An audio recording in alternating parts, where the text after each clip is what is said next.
Real esoteric spirituality without all of the fluff, without all of the nonsense.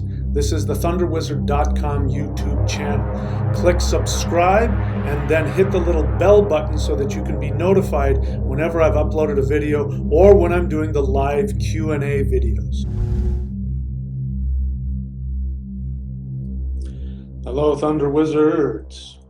So, today, I want to talk to you about my experiences journeying to the underworld as a shaman.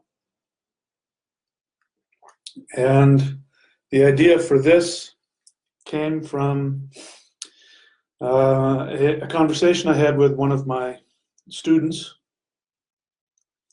And because of his question, I was able to actually come to some conclusions myself. And that's one of the great things about teaching. And I recommend anybody who has a desire to teach, they should teach, because that's how you learn.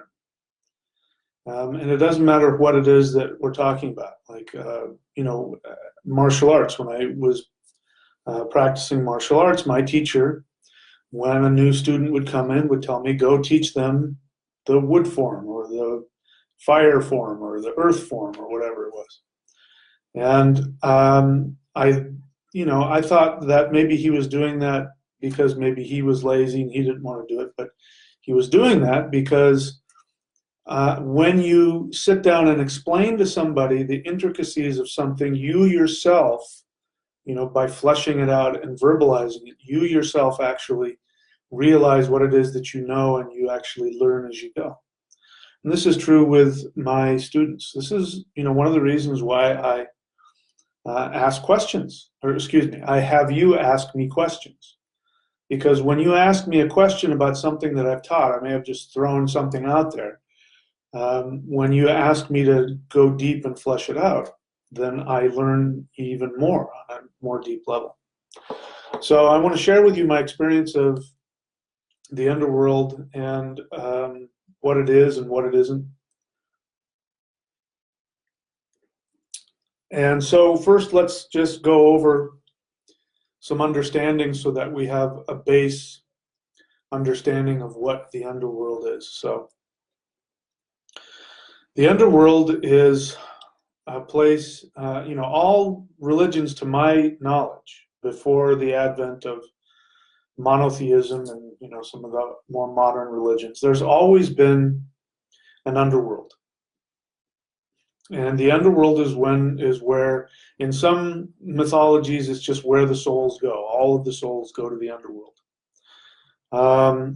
But in the mythology of my ancestors, the Norse, the underworld was a place where the souls of humans who had, quote, not died in battle went. And it's important to understand what that means. Those, according to the mythology, those that die in battle go to Valhalla, which is the hall of the slain, or the hall of the chosen. And those souls who go to Valhalla then train with Odin and become the warriors of Odin, and then they train to fight in Ragnarok, which is the final battle where the universe basically is destroyed and it is recreated. And so even though all of the gods know that they're going to be destroyed, they still fight and they prepare for this final battle. And we could get into what Ragnarok really means, and it's really about, we could get into that. I've talked about that before. The heroes and the anti-heroes come together, and this clash creates this destructive explosion which destroys all of the world. But all of the worlds and all of the gods and all of the beings are moved up to the next level. They are reborn at a higher harmonic. So we have this idea based on that those who die in battle go to the hall of the chosen, and then those who die of illness and old age go to the underworld. I'm going to come back to that. What does that mean, to die of illness and old age? And why is that such a bad thing?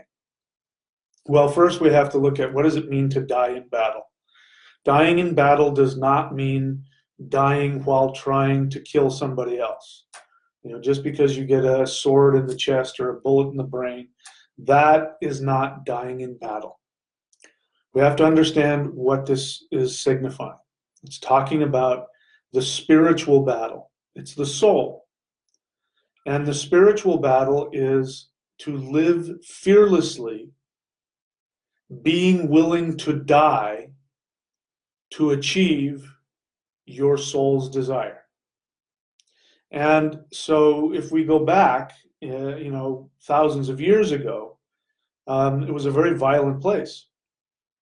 Even if we go back into the Ice Ages, and when our ancestors were hunter-gatherers, it was still a very violent place because, there was these really big, scary animals. If we're just talking about Ice Age Europe, there was cave bears, which were larger than modern grizzly bears. There were cave lions, which were bigger than modern day lions. There were elk that stood, I think, 7 feet tall at the shoulders.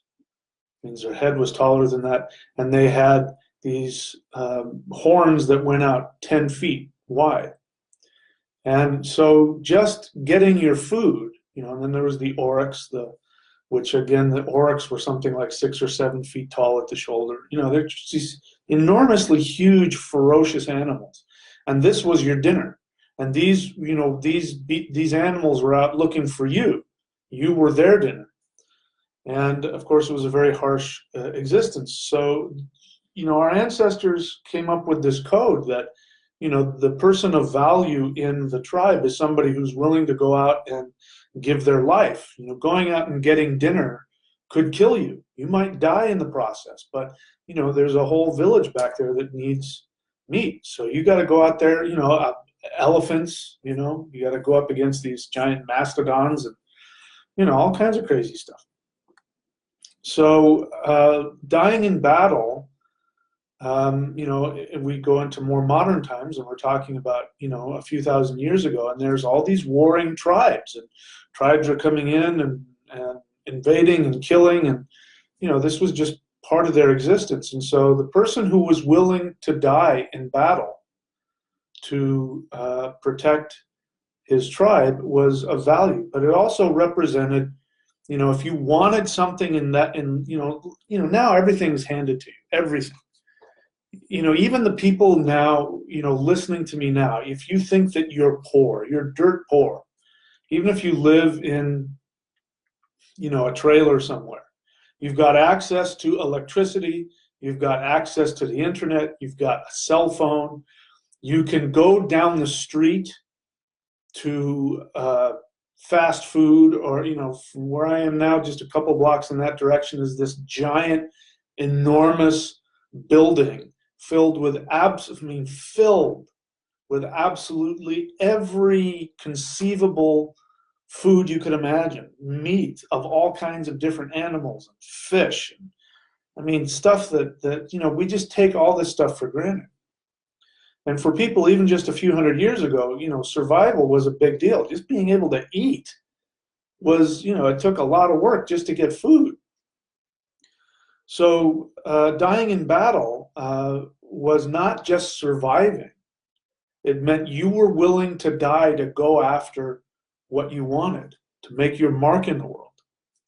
So that's what that means. Dying in battle means being willing to die for what you want. The way I put it is going after your soul desire, taking action towards your soul desire, and being willing to literally die to get it.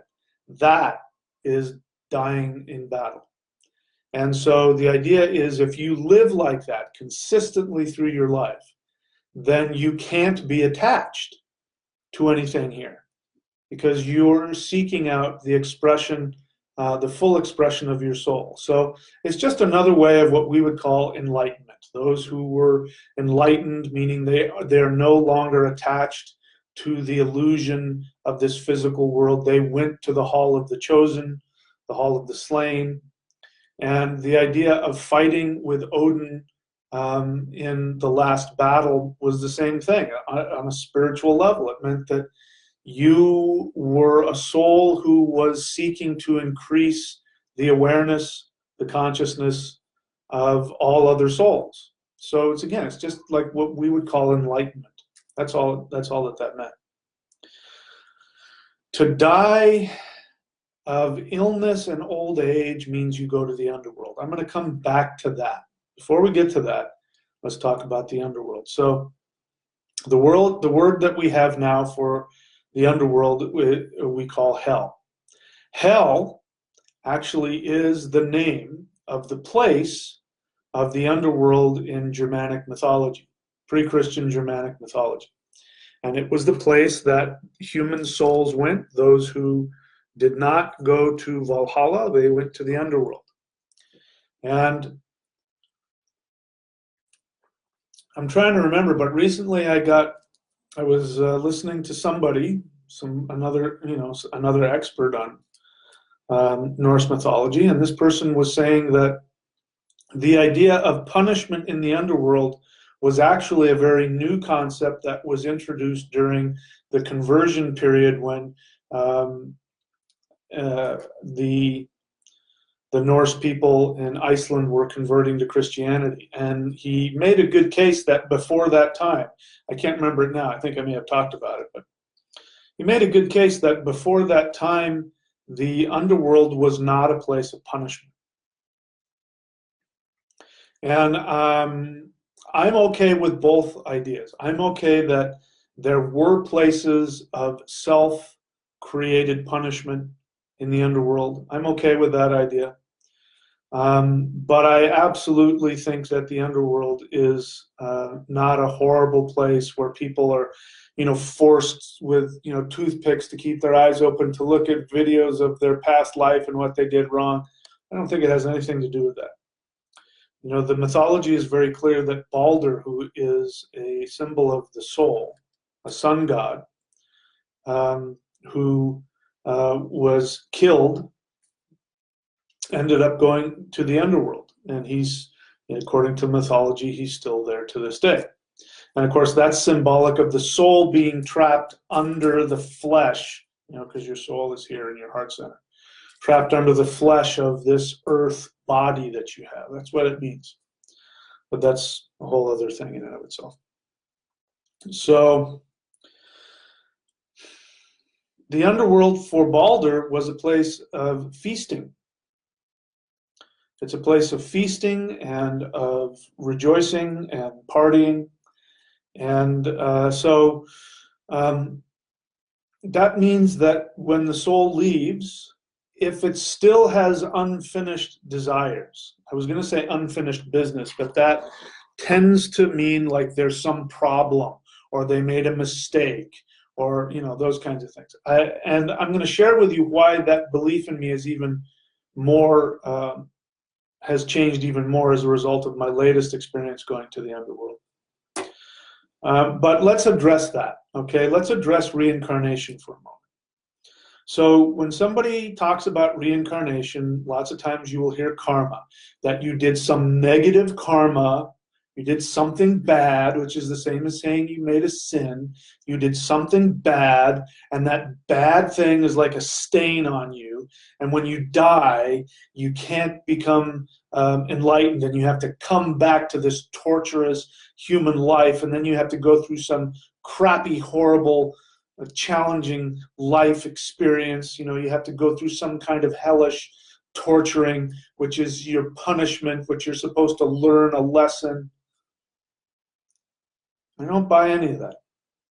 I'm not here to say that there isn't such a thing as really challenging lives as a result of past life karma. Let's just talk about karma again for a second. Karma has nothing to do with good or bad. Karma comes from I believe it comes from the root word for action. It just means it's the result of actions that you take. And karma is neither good nor bad. It is either, depending on you, it's either pleasant or unpleasant, but it's neither good nor bad. And So, it just means, and let me, again, I've said this before, but I'll say it again.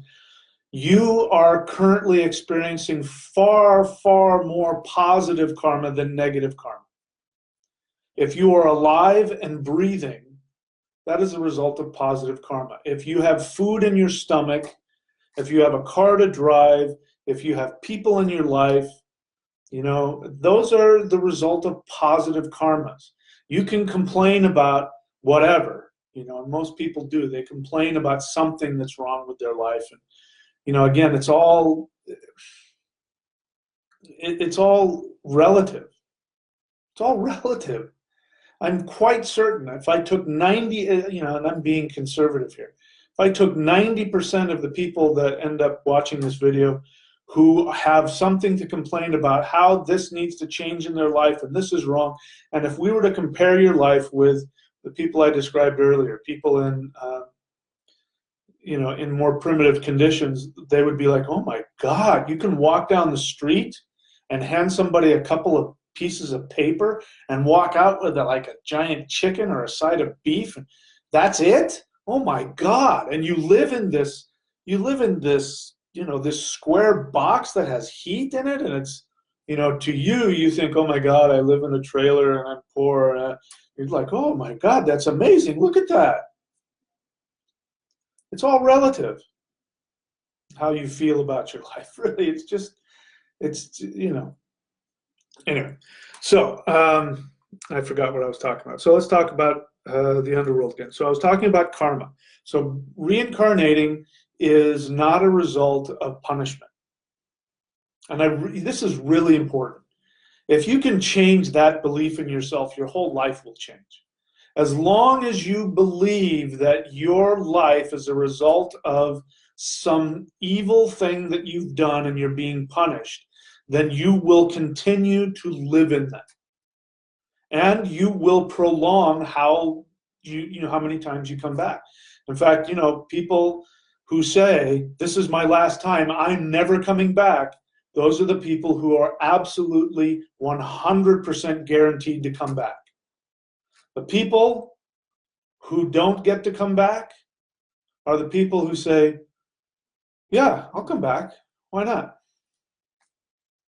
Those are the people who don't have to come back. Or even the people who say, yeah, I like it here. Yeah, I'd come back. This is fun. Those people don't have to come back because they're not attached to anything. But if you are complaining that you don't belong here and that this is a horrible, and I'm not trying to say that your life isn't challenging and difficult. I'm just saying that if you adopt that belief system that life is torture, that life is some kind of a punishment, that's a guarantee you'll come back. Guaranteed. So it doesn't mean that you deny the challenges in your life or you deny the pain that you may have gone through. Some people go through some really traumatic stuff. Again, I'm not trying to take that away. There's some people, that grow up with abuse and live in war and famine, and that none of that stuff is fun. But as long as those people make the decision, listen to my words very carefully. As long as those people make the decision to decide to get the most out of life and to find ways to enjoy life, those people, don't have to be held back by that trauma. So anyway, those are for other videos. We're talking about the underworld. So the underworld. It has been my belief, and again, I'm not opposed to this idea, but I am willing to change my belief about this. I'm not at that place yet, but I have had the belief up until this point that the underworld is whatever you create. And specifically that if you have self-hatred, self-directed hatred or negativity, which of course is your own creation. The only person that sees you as a bad person is you. Regardless of what you've done, regardless. You may have done things that make a bunch of other people think you're a bad, horrible person, You know, I might be one of those people if you were to describe to me some of the things that a lot of people have done. But if you yourself have become aware of what you did, why you did it, and you don't hold any guilt about it, then when you leave, you're not going to go through any punishment. You may have a different awareness. You may have a desire to experience things on a different level. You may have a desire to come back and say, you know, this time I want to be on the other end of that so that my soul really understands. You may want to do that, but in terms of punishment, that is purely self-created. My teacher had, you know, an explanation for sin. He called sin self-imposed negativity. I've never forgotten that. That's the best description of it. So I have had the belief up until this point that people who go to the underworld, if they bring whatever self-imposed negativity with them, that they will create whatever torment they want, and that when they're done tormenting themselves, then they can go through the healing process and move on and then decide to create another life. You know, and here's the thing about lives. If you think about people, you know, think about people who are just like crazy, insanely rich. Now, you might think that, wow, they must have done some really good things to have all that positive karma. But whoever said that being rich was positive karma? You know, I could name quite a few people who were extremely rich who died horrible deaths. You know, one of the things about like being famous and being rich is that you never really have any true relationships, because people only see you through your fame, through your power, through your influence, and through your money. And so you never have anybody who honestly will tell you the truth or connect with you because they care about you, you know. And, you know, again, I could name a bunch of people. Michael Jackson keeps coming to mind. He's just such a good example of that. I don't think that guy had any real relationships with anybody, especially at the end. I don't think there was anybody that really knew him or really cared about him, because his money and his fame isolated him. We could talk about all the other stuff he's accused of doing, which, if that's true, would have also contributed to that. But just the money itself. I mean, you know, look at, what's his name? Pop star. I forget his name. Yeah, I think he's a young guy. Anyway, real famous pop star, and he's going through depression. And he's now out in the open about having to seek help for depression. And you would think, well, why does that kid, Justin Bieber, why does that kid need to get help for depression? He's got fame, he's got money, he's got power, you know, but that's it. You know, that I don't know that that guy has any real friends, because of the narcissism that's created with all that, he doesn't have to be honest. He can get rid of whoever he wants. There will always be all the women and all the people and all the entourage, and he can pay people to pretend to like him and, you know, be a yes man for him. And so there's no real connection. And he's had that for who knows how long, since he was, you know, a kid. So that makes perfect sense to me. He'd be depressed because he's really, I imagine that's a very lonely life. So imagine somebody choosing to come back and being a Justin Bieber, or being an incredibly rich person. That isn't necessarily positive karma, but that's something that they wanted to experience. That the soul in between lives said, I want to know what it's like to be really rich. I want to experience having all that money and all that power, and what is that like? And so you create a life where that happens. And because that's your karma that you've created for yourself, you have to live it out. Now, I'm quite certain on the other side of it, you know, anybody who lives like that, and, you know, especially if they have a, you know, a horrible demise towards the end, a lonely life towards the end, I'm quite certain their soul is like, wow, okay, so I know what that's like. I'm not going to do that again. We'll just, you know, I'd rather have, then they may want to go the other direction and see what it's like. One of the things I've heard from people who've gone to third world countries, third world countries that we would go, oh my God, that's such a horrible way to live. Those people are so poor, which is true. But what I've heard them say is that, but what you also see is you see this amazing human connection. These people laugh. They don't take life all that seriously. They have deep personal connections with other people. What's most important to them is family and friends. And that's, what's more valuable? Is it the love and the connection, or is it the stuff and the money? Anyway, so back to the underworld. So I've had the belief up until this point that people bring negativity with them, their self-imposed negativity.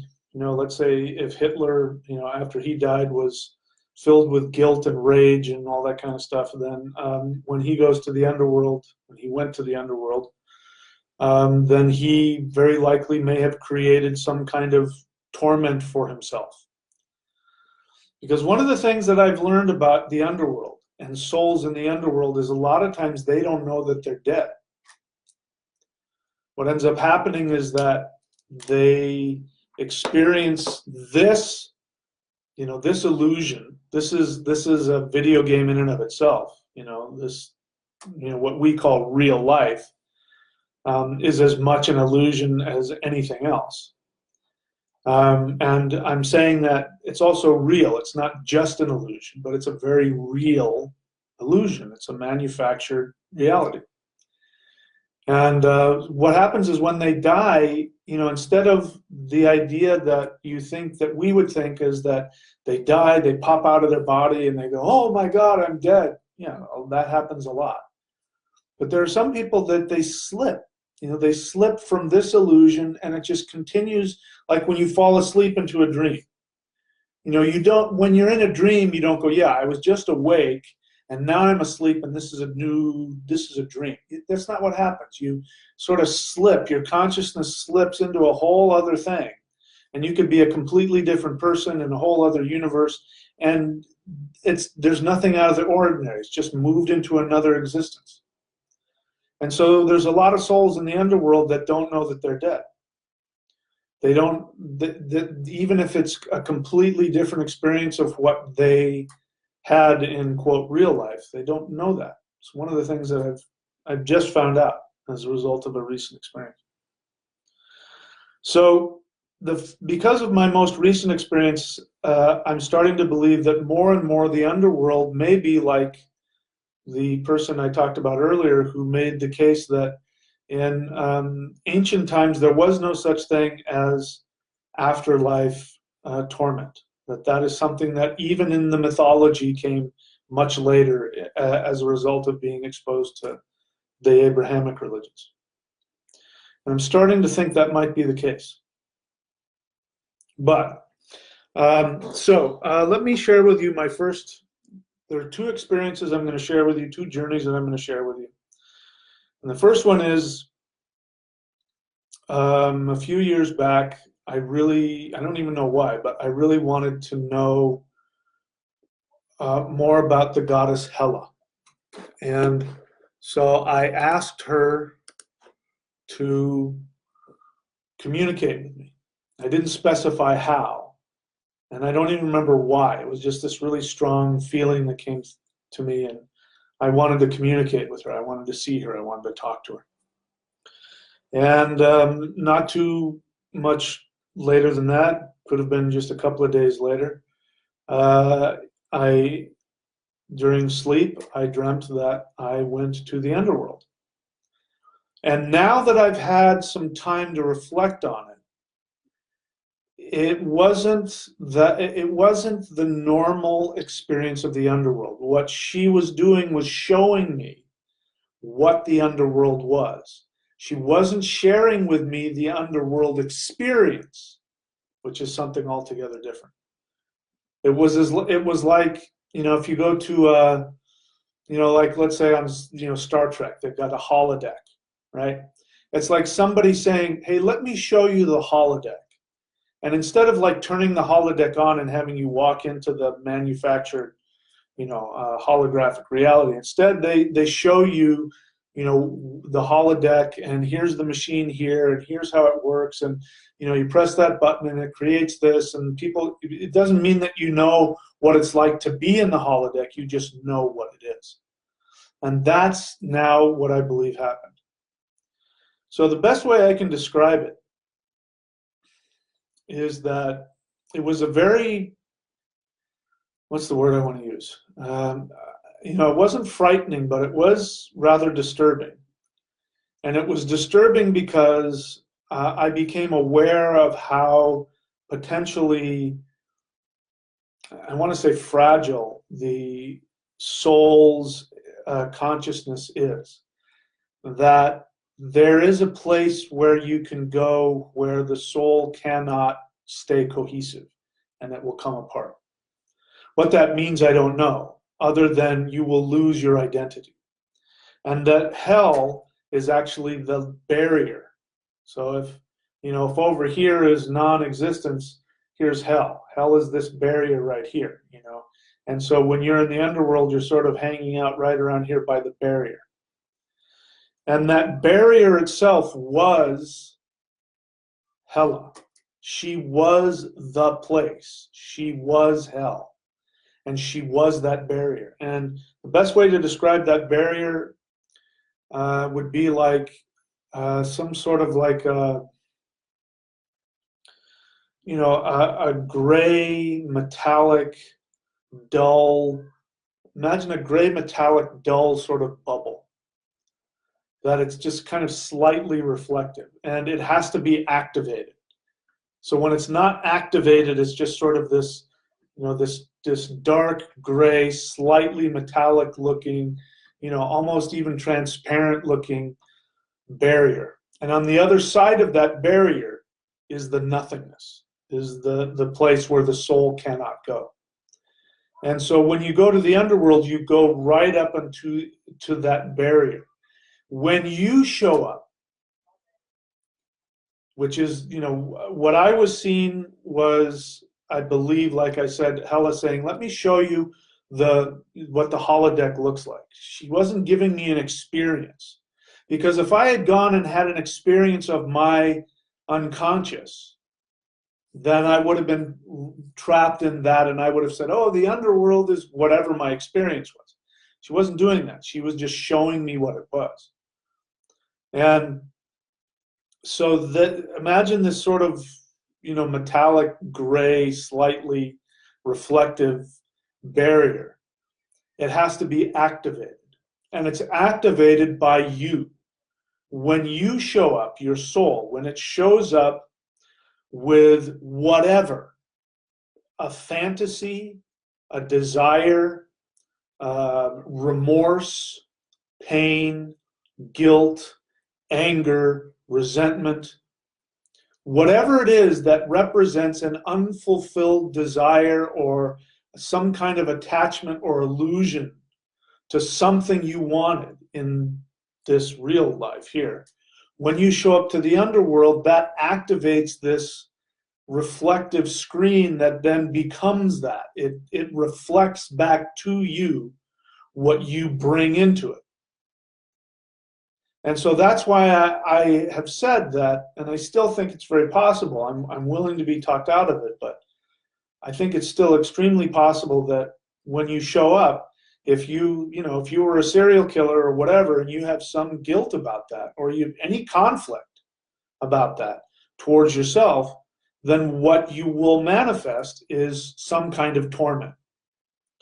So this is why when you go on YouTube and you hear about all of these near-death experiences, you will hear about these really wonderful near-death experiences where people see the light and they go to the light, and then they get the spirit guide tells them blah blah blah blah blah, and you have to decide and you make a choice, and well, you're not done, so you can go back now if you want, or you can stay.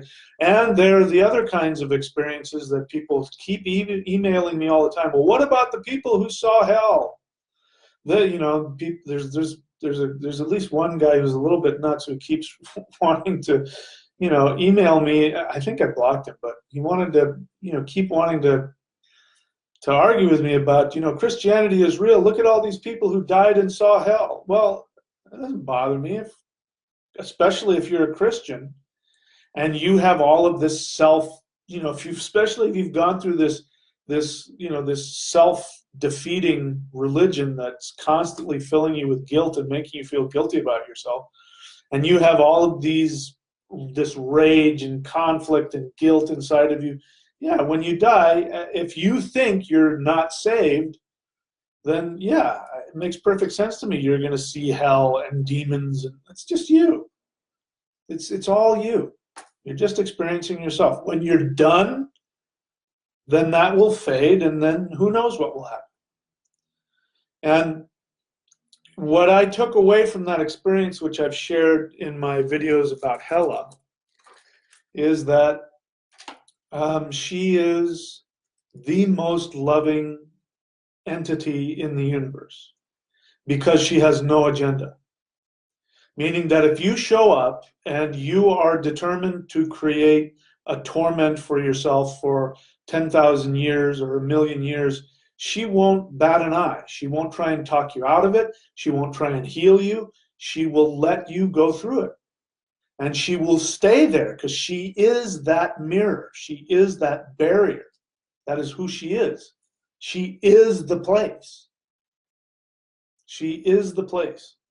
So she will be there and allow you to reflect off of her whatever garbage you bring with you. And then when you're done, she will help you heal in whatever way that is for you until you're ready to move on and go to the next level of being. And, we can't do that. If we care about somebody, we can't, tolerate that. The people that I've seen die in my life, a couple of them come to mind. I won't get into it, but, definitely the hardest thing and some of the worst memories I have are seeing people that I loved on the verge of death just being in horrific pain. And it's just horrible. You would do anything to make them feel better. Hela doesn't need to do that. Hela knows that you're creating it, that this is your thing, you got to go through it, and if she gets in the way, it's just going to prolong it, so she's just going to let you do it.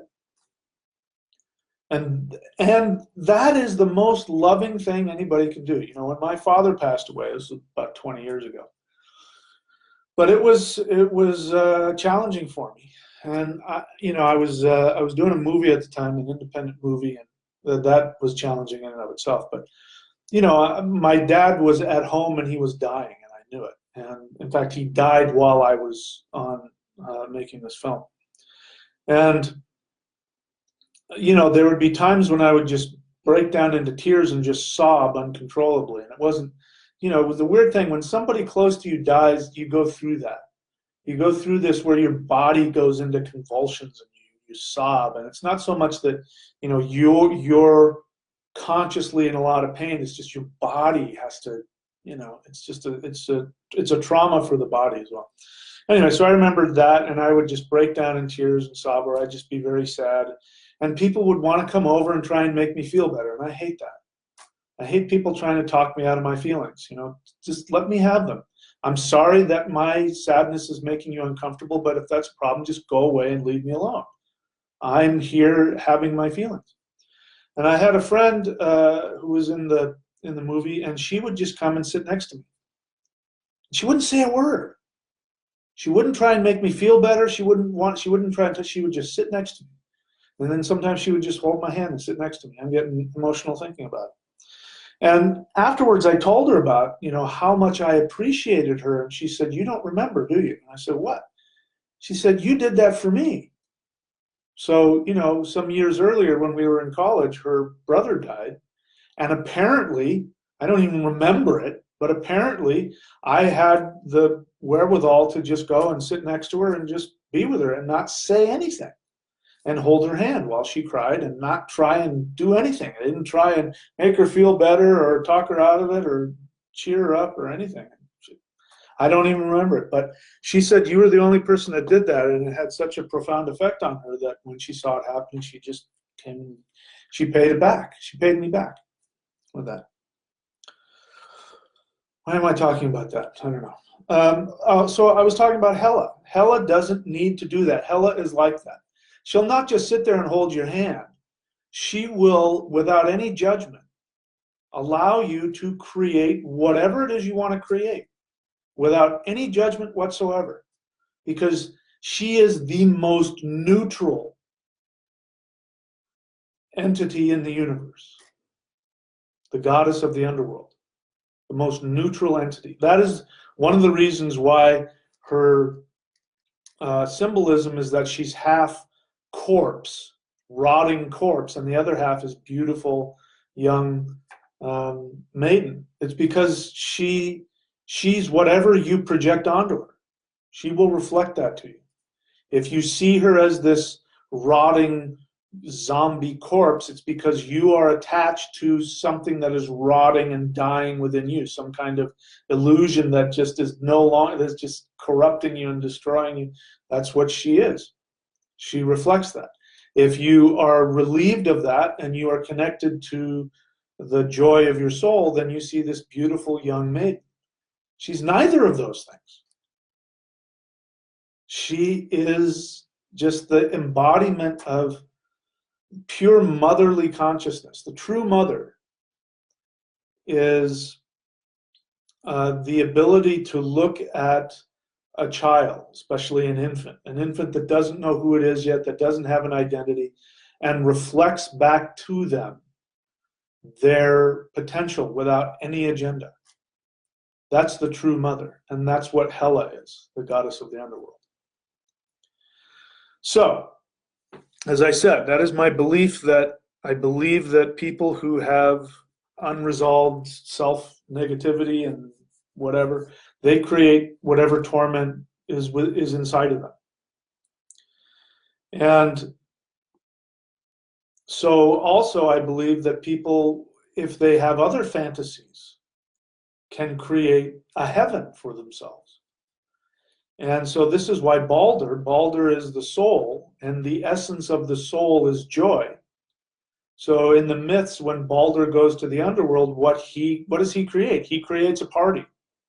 There's feasting, and there's rejoicing, and there's partying going on, and people getting together. Who knows? Maybe there's an orgy going on. There's just all this kind of fun. It's just fun and happiness and, camaraderie, and it's still going on, according to the mythology. He's just partying it up down there. And but at the same time, when you look at it from Hela's perspective, she has no judgment. There's no such thing as good or bad. There's just whatever you're attached to is what you create. And she will create that perfect whatever it is. So, I believe that there's a lot of people who think they've gone to heaven. And what's happened is they've gone to the underworld. And what is the underworld but your own unconscious mind? So since the word shaman is on here, let's talk about using power plants, hallucinogens, entheogens. And I have bemoaned this. I'm not involved in any outside shamanic group, so I don't know what the, shamanism of the day is. Back in the 80s, God, I'm getting old. Back in the 80s, shamanism was what we would now call Siberian shamanism, which was using drums to go into an altered state of consciousness and to travel to one of the three worlds. And what are the three worlds? The three worlds are your unconscious mind, your conscious mind, and your higher consciousness. Those are the three worlds. That's all it is. And I want to, I know that the idea, how fun it is to think about going and traveling to the upper world or the lower world, and you come back and you say, I traveled to the lower world and I talked to, and I appreciate all that. But at the same time, all you're saying is, I traveled to my own unconscious mind. You're just as likely to have encountered illusion as anything else. And power plants and entheogens are ways that you chemically force yourself to go to one of your own minds. So if you have a great trip and you saw lights and this and beings and angels, you just went into your higher self. If you go on another world where it's like ours, you were just traveling around in some other part of your unconscious awareness. If you go to some underworld place where it's dark and gloomy, or you just went into your unconscious mind and you saw monsters and demons. It's just your unconscious mind. That's it. There's nothing, there's nothing really spiritually, you can't really take a whole lot of credit for just, rummaging around in your own unconscious mind. There's a lot of value in it. I do it all the time. I purpose, whenever I have dreams or whenever I have a vision, I'm always asking myself, what does that mean? I'm always trying to understand what my unconscious mind is saying and what it's doing. Recently, not too long ago, I was talking with my teacher, and I was very upset because to this day, since the passing of my fiance, who passed away in October of 2017, has it been that long? Year and a half. It's been a while. I have not dreamt of her. Now, I've dreamt of my parents who died. I've dreamt and talked to other people who have died, but I haven't, and that was something I really wanted. And I was very disturbed, like, what is wrong? Why have I not dreamt about her? Why has she not come and talked to me? And he thought about it and he said, well, perhaps you don't have any unconscious issues that need to be dealt with, that your pain is on a conscious level. And that really just kind of woke me up to, wow, because that's true. One thing I can definitely say about us is that we were so connected on every level, and we didn't have any, there wasn't any unfinished business. There wasn't anything left that needed to be said. We experienced each other so fully and so completely that, even though it was incredibly sad and traumatizing and all this still to this day, of course, all this stuff associated with losing somebody like that, there wasn't anything like, gosh, I wish I knew this about her, or we did this, or I said this, or none of that. I didn't have any, even, for weeks and weeks and weeks before she passed, there was this knowledge that, there's nothing left I need to say to her. We're connected. And it blew my mind. It's like, yeah, so of course you're not dreaming about her. You don't have, of course she's not coming to you and talking to you. You don't have any unresolved issues. You guys are good. And she's probably the only person I can say that about in my life. Not, and I'm going to share with you a later experience which has helped me to understand that. So what was I talking about? Talking about the underworld. And anyway, so talking about power plants, and entheogens and traveling to the lower world, I don't find anything all that, super spiritual about that. I do it, like I said, I do it all the time. Whenever I have a dream, especially a vivid dream, or if I have a dream that I know what we would call a shamanic dream or a vision, or in meditation, if I go into an altered state of consciousness and go to another, I don't come back, feeling really cool about myself, like, look at what a great spiritual person I am. I went to the such and such. I am always trying to go, what does that mean? What's going on in my unconscious mind? Who is that? What does that represent? It's, Nothing special. And so just because you've taken some chemicals, to force your brain to throw you into an altered state of consciousness, all that means is that it's like, like when somebody grabs your head and shoves it underwater, that's all that's happening is you're grabbing your own head and shoving it down into your unconscious. And you feel out of control, or you see this, or you talk to a goddess, or, it doesn't mean that those things didn't really happen. It just means there's really nothing all that super spiritual about it. And it could mean as much nothing as anything. I was talking with another student I have who I respect, who's, I don't know this person that well, but when they talk about their shamanic experiences, I relate. And so I have this feeling that those are real experiences. And we have the same experiences that when in shamanic vision, when we meet a deity, the deity doesn't say, "Hi, my name is so-and-so." They don't do that. You're interacting with this entity, this being, and it's only after the fact that you put it together and you go, "Oh my God, that was," right? Like my experience with Hella. Hella didn't show up with a banner saying, "Hi, I am Hella, and I'm going to take you to the underworld." I just had this vision and this experience with, what I'm describing to you. It wasn't until afterwards that I went, "Whoa."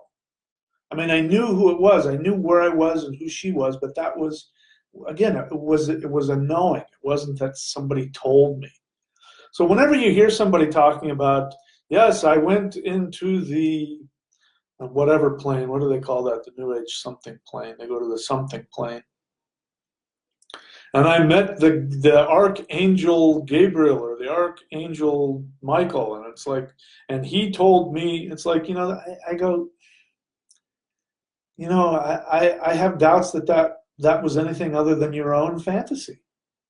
So there's a difference even between your unconscious stuff and you just fantasizing, creating a fantasy. A lot of people are really good at that, and they think they're having a shamanic experience.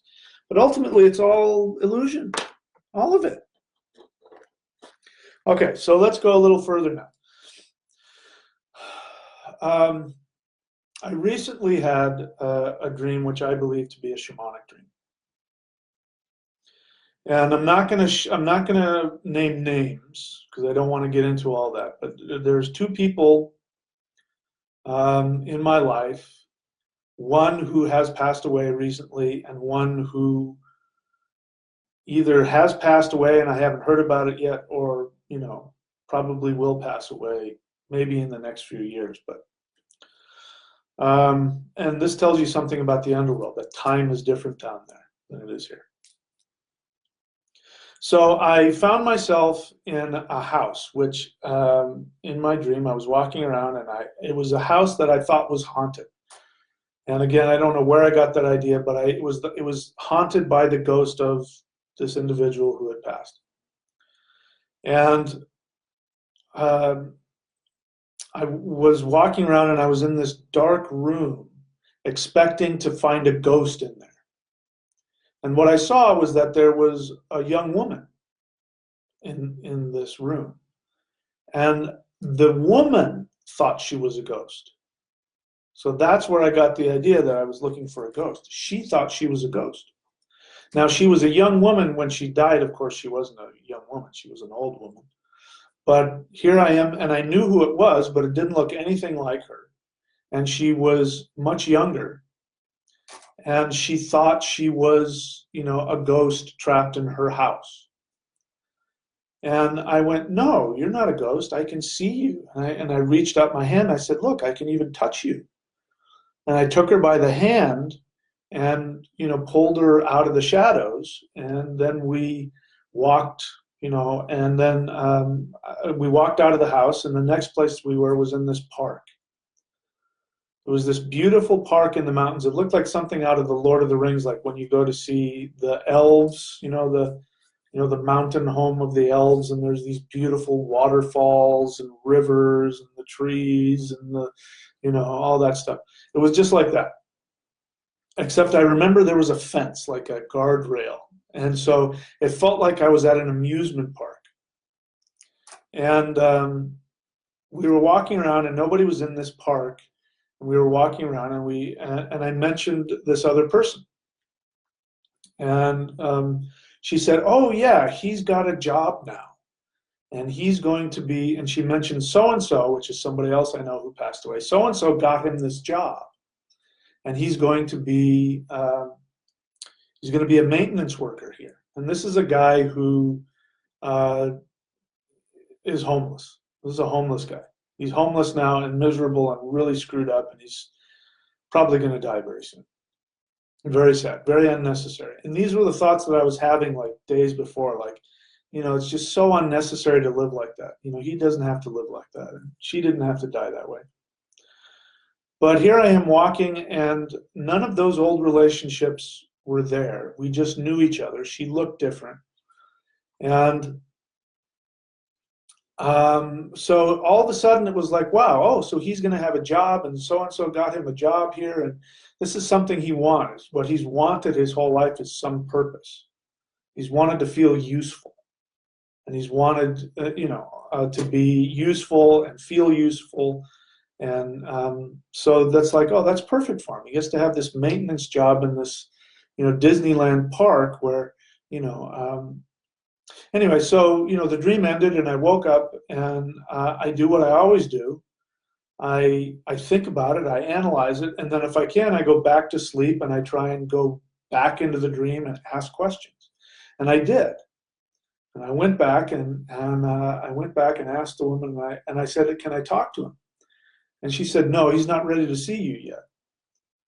And what I got from that, the other thing that happens in those kinds of experiences for me is that somebody can say a sentence which sounds kind of normal on the surface, but underneath it there's a meaning, and there's this understanding. It's true communication. She said, "No, he's not ready to see you yet." What that meant is that if he saw me, he would remember his human life, and then he would be overwhelmed with all of the pain and the sorrow and the sadness and everything, and he needed healing. And what I saw was that Hela was creating for these people a really wonderful healing fantasy for them, and that they didn't know they were dead. She didn't know she was dead. And I really got that feeling that what had happened is that when she died, she slipped into another dream. And so she still thinks she's alive. She still thinks that she's living out her earthly life. She hasn't gone to whatever phase people talk about where they see the screen and they go over it. She's not there yet. She's not there yet because she's not ready. She needs to heal. And what I saw was, we would use the word grace because, I'm thinking about these people, and I'm thinking about some of the things that they did and my experience of them. And my thought is, wow, when that person dies, they're going to see, boy, are they going to be sorry when they die, because the truth is going to, and I've realized that the underworld isn't like that. If what you need is healing, then you're going to manifest, you're going to create in that, that holodeck, you're going to create a very real world, which will be whatever it is that you need. And you'll slip into a dream. When you dream, you become somebody else. You live in a whole other world, and you don't realize that you've taken on, it's just a whole different thing. And so being in the underworld is like being in a dream. You slip into a dream and your life continues. And so, when she said, "He's not ready to see you yet," I realized that, like I said, had I communicated with him or saw him, then he would remember his earthly life, and it would be too traumatic for him. He's not ready for it yet. And what he wants the most, and the other thing, you talked about time. Time isn't the same. So she was in there talking in the present like he was there with her. He's not, because he's not dead yet. But that means part of his essence is already making its way over there. And it's important for them to be reconnected because they have a strong bond with each other. And so when he gets there, you know, what she's preparing for him is this beautiful healing place for him, so that he has, you know, he's always loved mountains and all that kind of stuff. So he has the mountains, and he has healing, and he has purpose. And I felt, what I remember feeling was happy. The feeling of the place was, it was a very happy, contented feeling. And these people were not contented at all in their earthly life. Very, very tortured people. And it told me a lot. One of the things it taught me is that I don't have any unconscious issues about them, because if I did, then it would have been, you know, a totally different interaction. Now I have some conscious awareness. I have some conscious pain and anger and hurt, but I don't have any unresolved stuff about them anyway in my unconscious mind. Whatever I've done to become conscious of my feelings is not being held over in my unconscious. Because if it was, I wouldn't be able to go there. I wouldn't be able to go to the underworld and not bring that. What would have happened is I would have created my own tormented, you know, what we call nightmares, which is, that's all nightmares are. Nightmares are when we have unresolved, really nasty garbage, and it has to be dealt with. And so we go into a place and we create our own torment. We call it a nightmare. So what I walked away from is that it made me feel good. It's like, oh, I don't have any unresolved issues with her. I feel really good about that. I mean, consciously, I could tell you all the things that she did wrong. It's my mother, in case you haven't figured it out.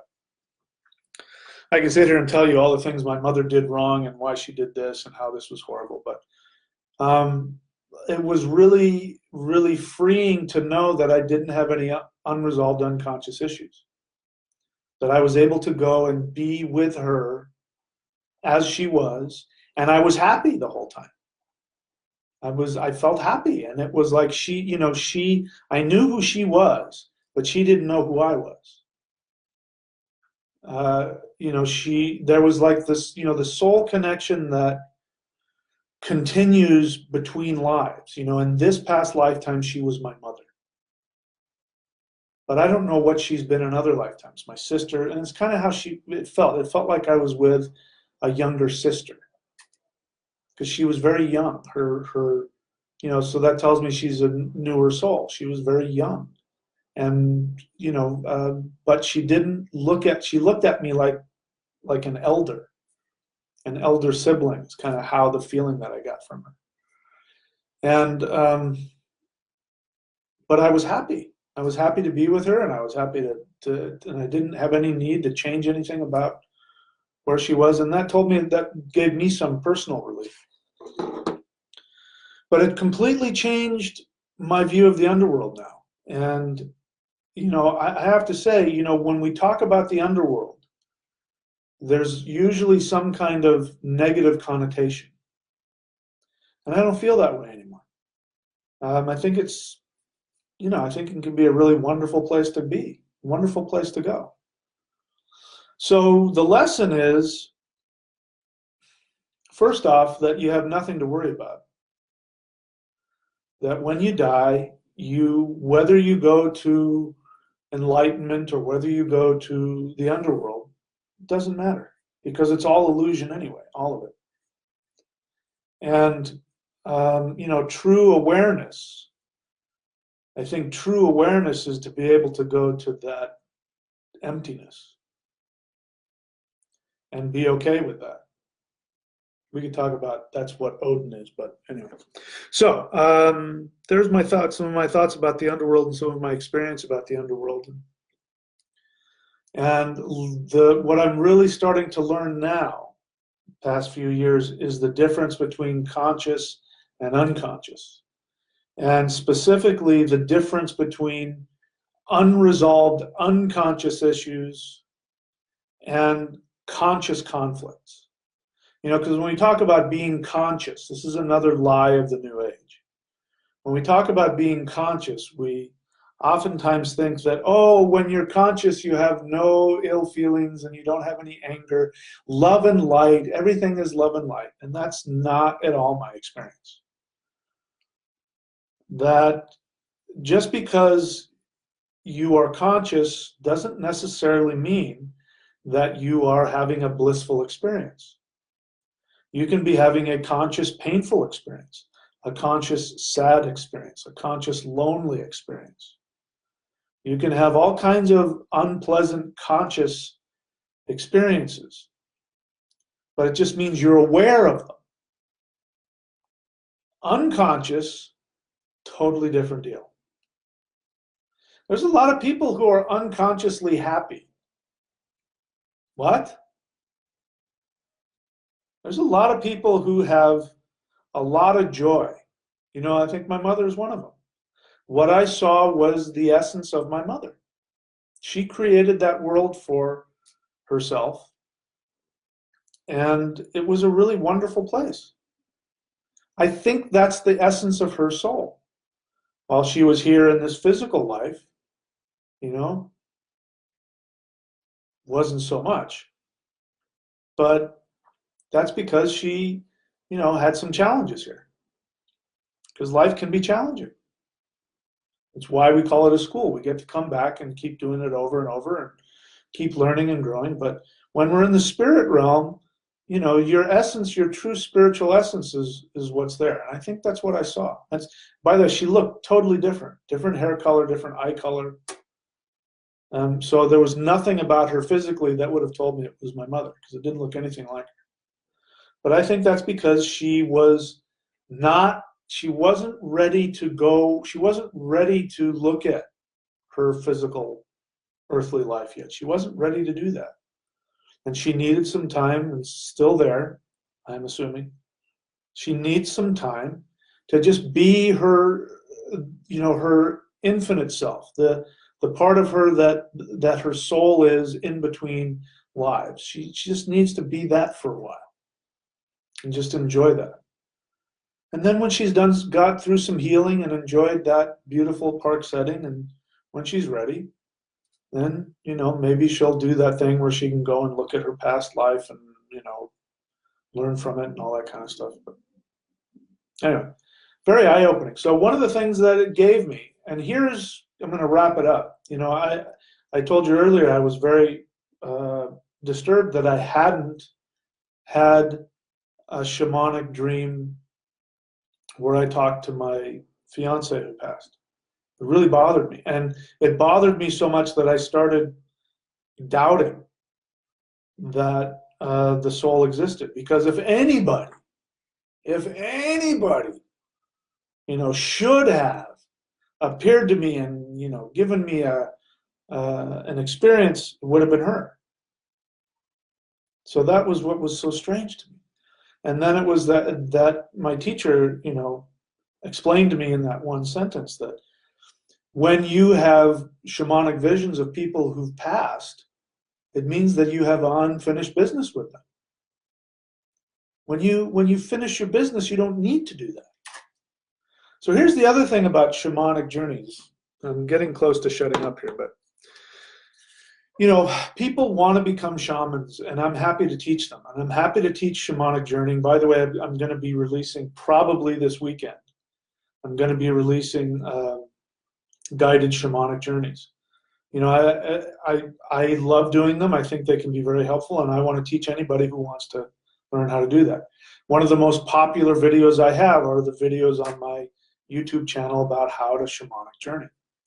But I get no shortage of people who contact me or who comment about nothing happens. They really want to have a shamanic experience. And, you know, you need to understand that just because you have a shamanic experience doesn't make you any more or less spiritual. It's not a necessary thing. And, you know, taking shamanic journeys for entertainment, or because you think that, you know, if I escape, like people do it out of escape, just like they take drugs to escape. People, you know, go on shamanic journeys to escape. And there's No shortage of people who have shamanic visions who aren't doing anything other than just escaping into their own fantasies. Nothing of any value is either, or in my opinion, nothing real is being experienced. Because one of the things that I've learned about shamanic journeys is that shamanic journeying is never about you. It's never about just you going and having an experience. The universe doesn't work like that. If you have a true shamanic vision, it means that there is some message, some truth that is being downloaded to you that you are meant to give to the world. And if your experience doesn't result in something, some message to be given to the world, then in my estimation, it's not a shamanic experience. It's just your own fantasy. And ultimately doesn't mean anything. It's fun. Playing video games is fun. Watching The Simpsons is fun. Nothing wrong with entertainment. But it doesn't necessarily mean you've accomplished anything. So I'm taking the pressure off. And I want to ask people, if you want to be a shaman, why are you doing it? Are you doing it because you feel this calling? Has the other side of existence called to you? Are you getting the feeling that this is your job, and you have a strong desire to help the world through this? Are you doing it because you are bored and you want to be entertained and you want to go on shamanic journeys the same way people watch video games, play video games? Are you doing it because you hate this existence and you want out and you want to escape? And you think if you go on a shamanic vision that you'll escape to another better, truer reality? If you think that being on the other side is more true than where you are now, then I would say I wouldn't call that shamanism. The original shamans, the first shamans, were hunter-gatherers, Paleolithic. We're probably talking maybe 100,000 years ago. The first shamans were when human beings started hunting and killing animals. And the first shamans were people who, because humans became aware that there were spirits coming out of these animals, and they needed somebody who could give peace to the spirits of those animals. And then the shaman became somebody who was able, through going into shamanic trance, to be able to fly out of their body and find out where the animals were. And this is why, you go and you talk to the spirit of the elk or spirit of the, whatever it is. Because you're going to find out where the elk are, and then you're going to say, our people need to eat, and so can you bring us the animals who are willing to sacrifice themselves so that we'll eat? And there was always that understanding. And the bottom line is, it came out of need. It came out of survival. In my experience, the most powerful and the most true shamanic experiences have been when I needed information for my survival, emotional or physical, sometimes physical survival. I needed to learn something. That's when I've had, experiences. And then what I found out is that those visions weren't just for my own healing. That within those visions that I was being downloaded information that I do now. This is where all my books come from. My books have come from downloaded information. That's what shamanism is. It's not a recreation. It's not self-help. I have nothing against self-help. That's not what shamanism is. A shaman is somebody who acts as a doorway between the two realms so that balance can be achieved in this realm. And if your shamanic journeys do not result in balance being achieved in this realm, then I say you're just you're just sticking fingers into your unconscious mind and screwing around. That's my judgment. Anyway, so we'll shut up with that. Looks like there's a couple of questions that have come up. Talked for a little over an hour. Dean Nevin's question, what role does the Ing rune have in the unconscious mind? It makes you go, why are you asking that question? I mean, that's such an open-ended question.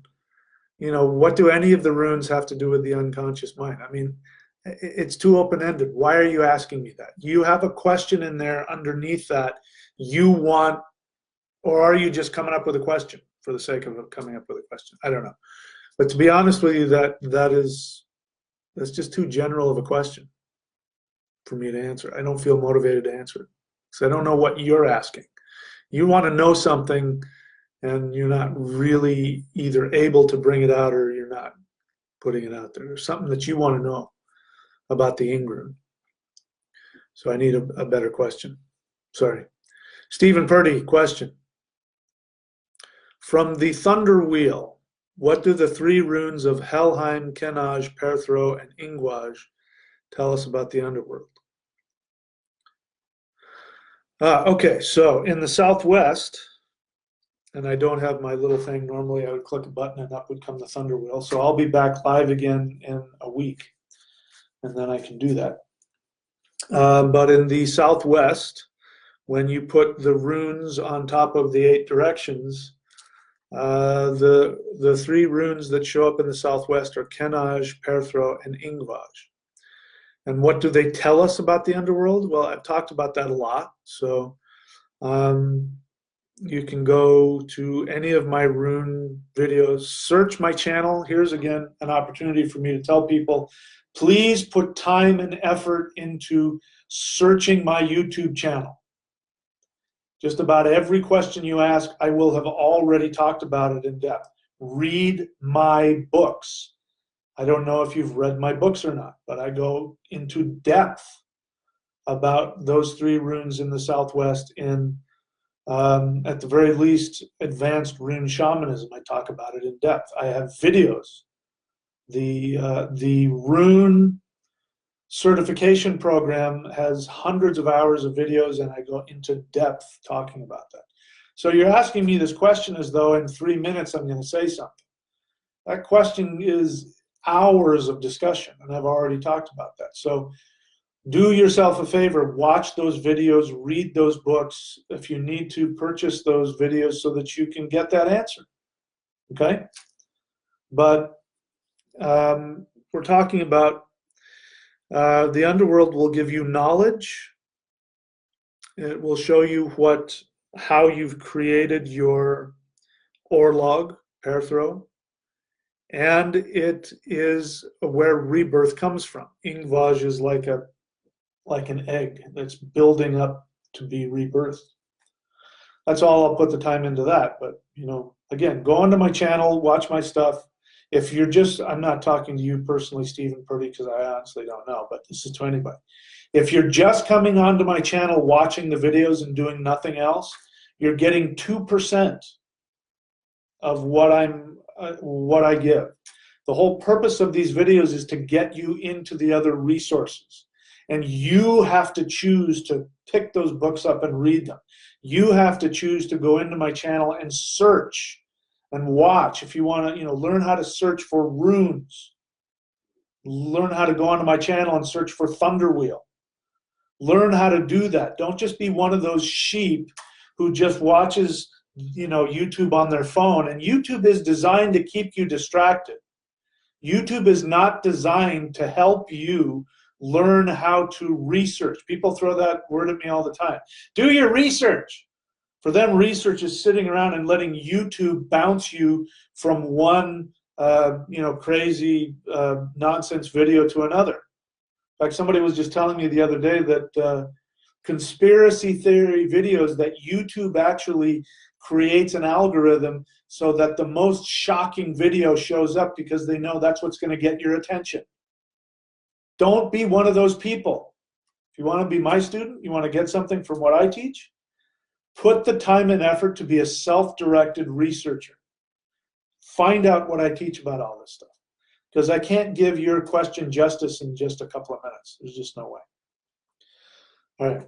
Dean Nevins, question. Why did the main seed sound for many mantras change from ing to ong?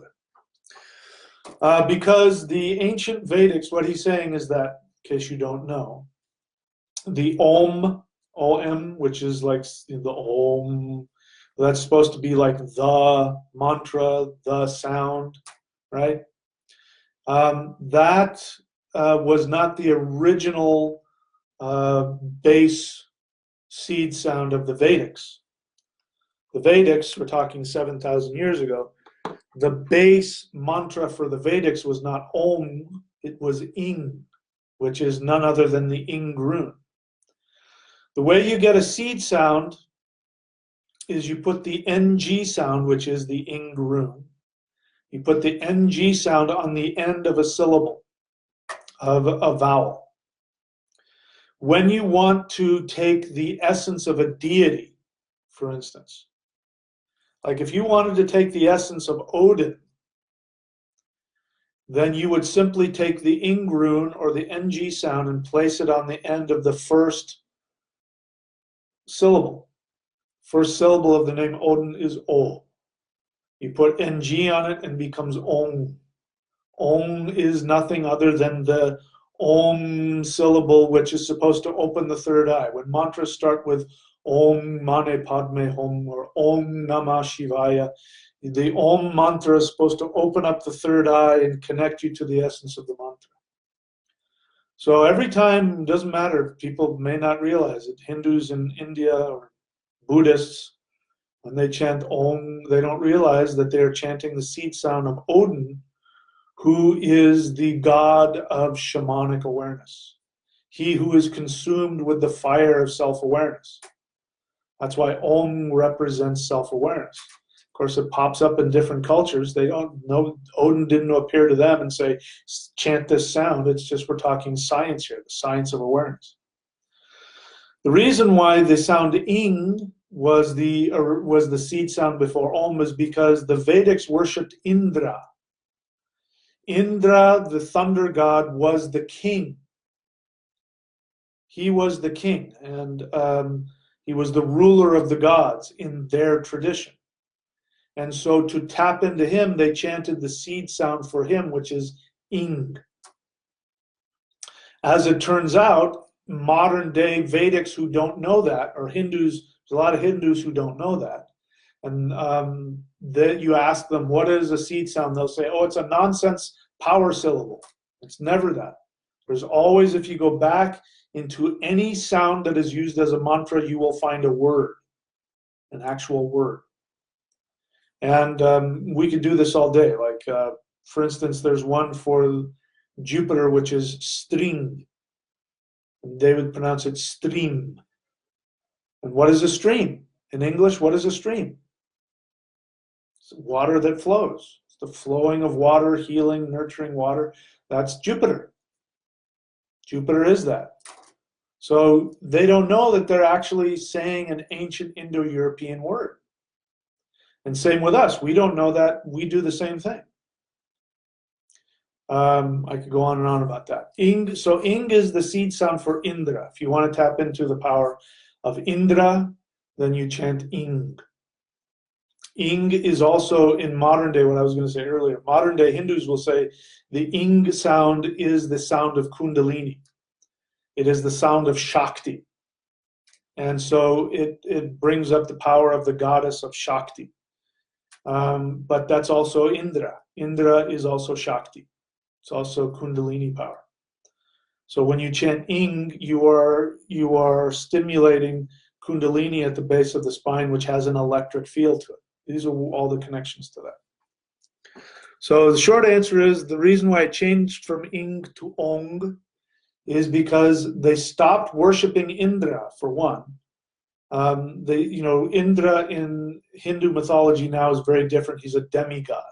And there'll be stories about how Indra sort of fell from grace and Indra made these, mistakes and blah, blah, blah, blah, blah. And that just represents their shift in consciousness. They've moved to a different awareness. Same thing happened in the Germanic tribes, because they worshipped, you're not going to see this, but this is my belief, that before Odin came along, they worshipped Tiw. Tiw was the Sky Father.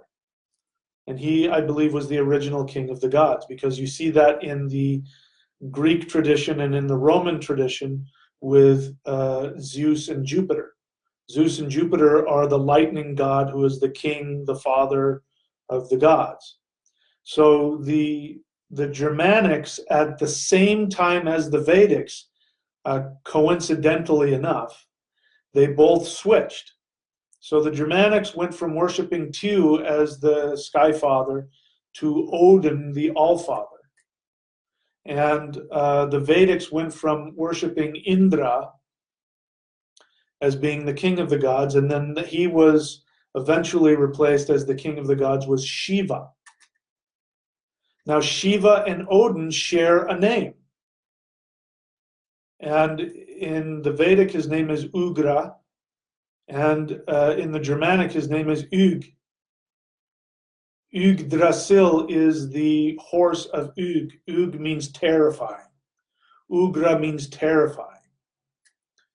And so they don't even there. And I'm not saying that there were some Vedic and Germanic wizards who came and talked about it, and they both went back to their countries and said, we're worshiping Ug and Ugra. It means that this essence was a reflective of a change of consciousness. And as both of these Indo-European peoples, who are separated by thousands of miles and thousands of years, both went through the same evolution in consciousness. They went from Indra to Shiva, and they went from Tiw to Odin. And what I think is the most tragic part of this story is that if you watch what happened with the Vedics eventually became the Hindus. The Hindu religion is the modern evolution of the Vedic religion. And the Germanic tribal pre-Christian tradition was going through an evolution where they were going from warfare to consciousness. And had that evolution not been interrupted, I believe that European religion would have evolved into something maybe similar to Hinduism, maybe different, I don't really care. But it would have evolved into something else where Odin, the god of conscious awareness, would have brought about a spiritual revolution where instead of the focus on warfare, the focus would have changed to meditation and spiritual work.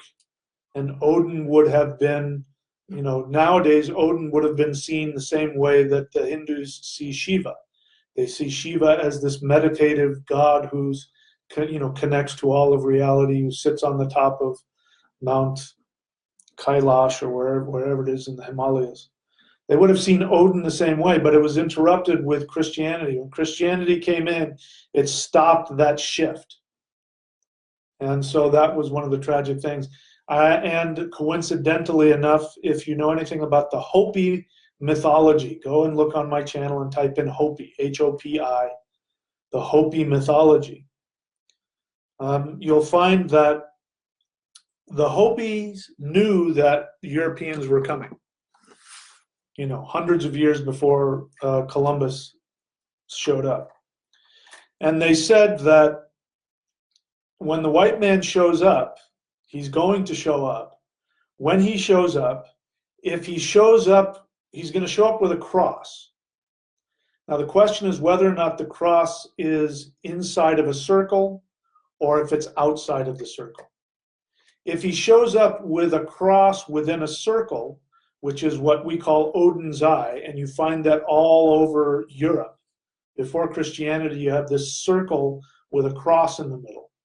It's called Odin's eye, and it's called the sun wheel. It's called all kinds of things. It represents balance of the 5 elements. I won't get into that, but and they used to wear them, you know, as the little things that held their, you know, their little their clothing together, brooches. And so the Hopis said, if the white man shows up with the cross inside of the circle, he remembers who he is, and he is going to bring knowledge and technology, and the earth people, which are the Native Americans, and the fire people, which are the Europeans, when they come together, they're going to share their knowledge, and it's going to create a utopia all over the world. Their meeting will create this awareness, the bridging of the two, blah, blah, blah, blah, and it'll be heaven on earth. If the white man shows up with the cross outside of a circle, he has forgotten who he is, and he is going to bring pestilence and war and destruction and slavery, and stay the hell away from him. And so sure enough, the Hopis in the Southwest, first white men they saw were the Spaniards, who came showing, first people that showed up were the priests with what? A cross, without a circle. And they knew, holy crap, here it comes. And interestingly, the Hopis are, to my knowledge, if not the only tribe, one of the only Native American tribes that still lives on their traditional land. They weren't moved off it. That gives you an idea of how connected they are and how smart they are. That whatever it is that they're doing, and nobody knows what their religion is. They do their religion in secret. We don't even know what the hell it is. There's ceremonies that they do to keep the world in balance. None of us outside of their culture knows what that is. Whatever the hell they're doing, it has protected them, and it's keeping them on their sacred ground that they've had forever. And you can't say that about, you know, pretty much any other Native American tribe. So how was that for answering your question? Jonathan Sargent, question. I'm a little late, Michael, but is there a connection between El Hajj and the underworld? What is everybody's question about runes in the underworld? Everybody's asking a different question about, is the Ing rune connected to the underworld? What's this? All the runes are connected to the underworld. Is there a specific question? You have a question about El Hajj that you're not asking. And you're either not consciously aware of it, but you're masking it with this question about El Hajj in the underworld. So I really can't help you because you're not really asking me the question that you want to ask. But all of the runes are connected to the underworld. All of the runes are connected to Middle Earth. All of the runes are connected to the higher realms of existence. The runes are the essence of the fabric of the universe. So you will find them everywhere. So there's something missing in your question I don't understand, so I can't really answer it. All right. All right, so that's it for me. I'm going to call it an evening. And today is the 23rd, and I believe on the 28th or the 29th, I will finally be able to go back onto YouTube and live stream, and then we can have live Q&As. So again, let me share with you what I think is the 4 most important things. I don't talk about it enough, but I did the thing today. Go onto my channel, watch all my videos, and get my books. If you're interested in this channel, if you come on and watch my videos, and you're coming on here and asking questions and wanting to know what's going on, read my books. Because that's the idea. The idea is I come on here and I flesh out all of the details of the stuff in the books. You know, make use of all of the materials that I make available to you guys. Make use of them. Because you're not getting it if you're just watching the channel. You're not getting, like I said, 2% of it. So here are the 4 things that I think are most important if you want to get the most out of my channel. The 4 tools. First one is, you got to know what your destination is. And for that, you're going to go up here. This will be here after I repost it on the channel, neo.thunderwizard.com. When you go to neo.thunderwizard.com, the first thing you're going to do is look at what is my career or something about find your perfect career. That is how to find out what your destination is. Career is a metaphor. It really is your career. Your career, by the way, is the universe paying you to be your authentic self, not to pay you to do something you don't want to do. If your authentic self is to be a janitor, then that's your authentic self, and the universe will pay you to do that. But there is something that is unique to you that you are here to bring, and that is your career. It's your soul desire, your soul purpose. You got to know what that is. You got to know what your destination is. So that's the first one. That's your map. Second tool is, if you know what the destination is and you have a map, you need a vehicle to get there. The vehicle is energy work, and for that I recommend Celestial Qigong. That is the second tool. Go to neo.thunderwizard.com for that. The third tool that I recommend is, if you know your destination and you know the map, you have a vehicle, you have to know the rules of the road. Otherwise, you'll get pulled over and your license will get taken away. You won't get to your destination. The rules of the road are the 5 rules to master the matrix. The 5 rules to master this physical reality. This is how you can command the universe to obey you. And so you need that. Go and watch that video. I forget what, matrix.thunderwizard.com. And then the fourth tool is this. And there's a lot of people who are just getting the fourth tool. They're just showing up to my videos. And they're listening to me spout off for an hour or whatever it is, and they're asking me a lot of general questions. So on the Patreon channel, which is the channel for people who subscribe to the Manifestation Mastery course, those people will have access to all of the shamanism videos that I have on that channel. You'll have access to all of the rune videos, all of the videos on energy work and ritual, and me spouting off about all kinds of things, really going into depth. And you will have access to live question and answer videos just for those people. So people who are actually really putting time and effort to learn what it is that I teach and have specific questions. Because on the YouTube channel, the live Q&As, I get a lot of general questions of people who are just looky-loos. And I'm happy to do it. I love doing it. I teach a lot of great things that way, and I learn a lot. But as you've seen, I'll get frustrated and say, why aren't you people reading my books and watching my videos? And why aren't you doing that and asking me all this general stuff? So for those people who don't want to deal with that, who actually have been learning, you can ask me in real time, and I'll be able to get very specific about things that you've already been studying. So it's sort of like a master class. And that is the fourth tool, what the Hindus would call the satsang, the community.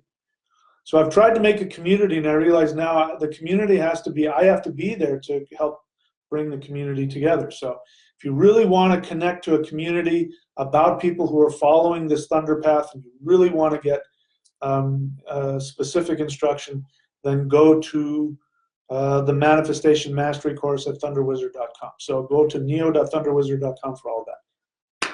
Okay, I've done all my business. There you go. I don't see any other questions, so I am going to say good night. Und mein Freund, I will see you another time.